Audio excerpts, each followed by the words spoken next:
अगर मैं आपसे पूछूं कि फुटबॉल इतिहास का सबसे विवादित खिलाड़ी कौन था, तो शायद आपके दिमाग में लुइस सुआरेज, डिएगो मैराडोना या एरिक कैंटोना का नाम आएगा। लेकिन जवाब ये नहीं है। हम जिस विवादित खिलाड़ी की बात कर रहे हैं वो एक ऐसा खिलाड़ी था जिसने अपने करियर में इतने मैच नहीं जीते जितने विवाद खड़े कर दिए।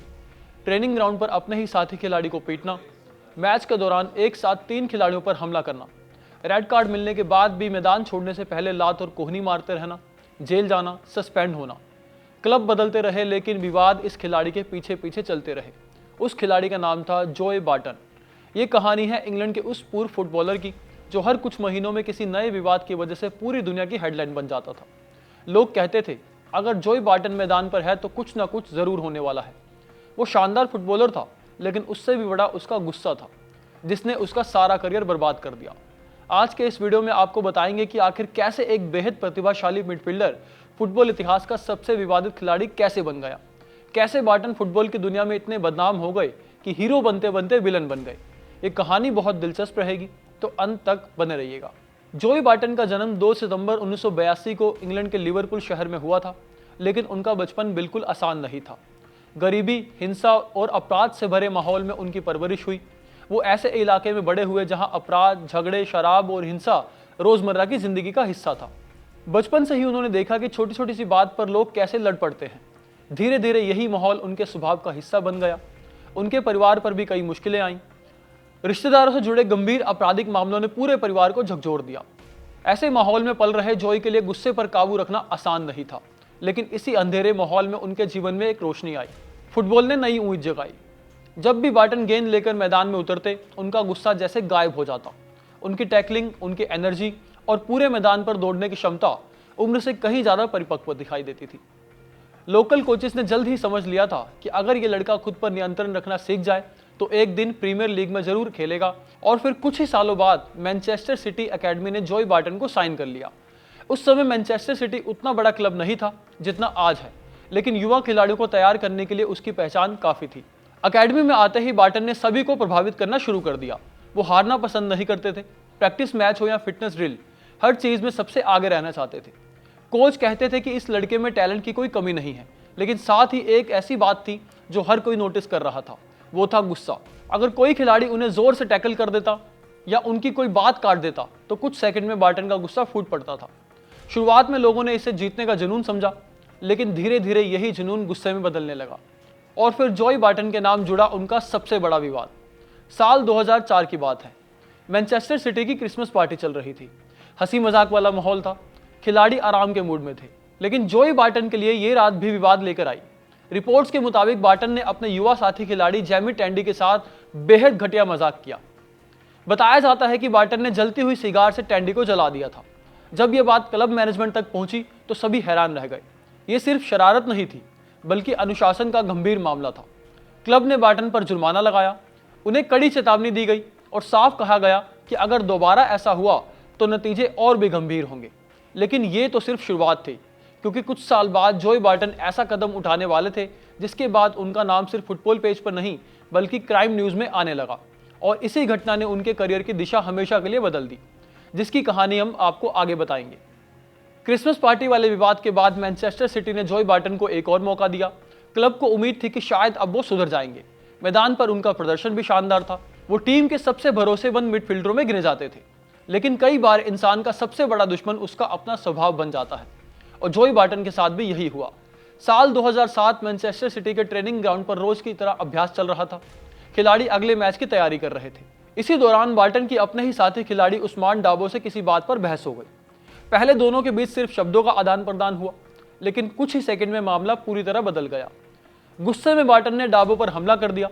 बार्टन ने डाबो को कई मुक्के मारे। दूसरे खिलाड़ियों और स्टाफ को बीच बचाव करने बीच में आना पड़ा, लेकिन जब तक लोग उन्हें रोकते, डाबो गंभीर रूप से घायल हो चुके थे। बाद में उन्हें अस्पताल ले जाना पड़ा। ये अब सिर्फ फुटबॉल का मामला नहीं था, बल्कि पुलिस और अदालत तक पहुंचने वाला केस बन चुका था। मैनचेस्टर सिटी ने तुरंत जो बार्टन को सस्पेंड कर दिया। अगले दिन ये खबर अखबारों की हेडलाइन बन गई। फुटबॉल फैंस हैरान थे। लोग पूछ रहे थे कि इतना टैलेंटेड खिलाड़ी आखिर अपने गुस्से पर काबू क्यों नहीं रख पाता। उस्मान डाबो ने बार्टन के खिलाफ कानूनी कार्रवाई की। कोर्ट केस चला और कुछ समय बाद आखिरकार जोए बार्टन ने अपनी गलती मान ली और फिर उन्हें सजा मिली। मैनचेस्टर सिटी को भी समझ आ गया था कि अब ये रिश्ता ज़्यादा दिन तक नहीं चल सकता और एक दिन क्लब ने बार्टन को टीम से निकाल दिया। यहीं से उनके मैनचेस्टर सिटी करियर का अंत हो गया। तब कई लोगों को लगा कि शायद क्लब बदलने से इंसान भी बदल जाएगा। इसी उम्मीद के साथ बार्टन ने भी न्यूकासल यूनाइटेड क्लब का रुख किया। फैंस को लगा कि अब बार्टन सब कुछ भुलाकर नई शुरुआत करेंगे, लेकिन कहानी फिर वहीं लौट आई। मैनचेस्टर सिटी छोड़ने के कुछ ही समय बाद जोई बार्टन एक और बड़ी मुसीबत में फंस गए। दिसंबर 2007 की एक रात की बात है।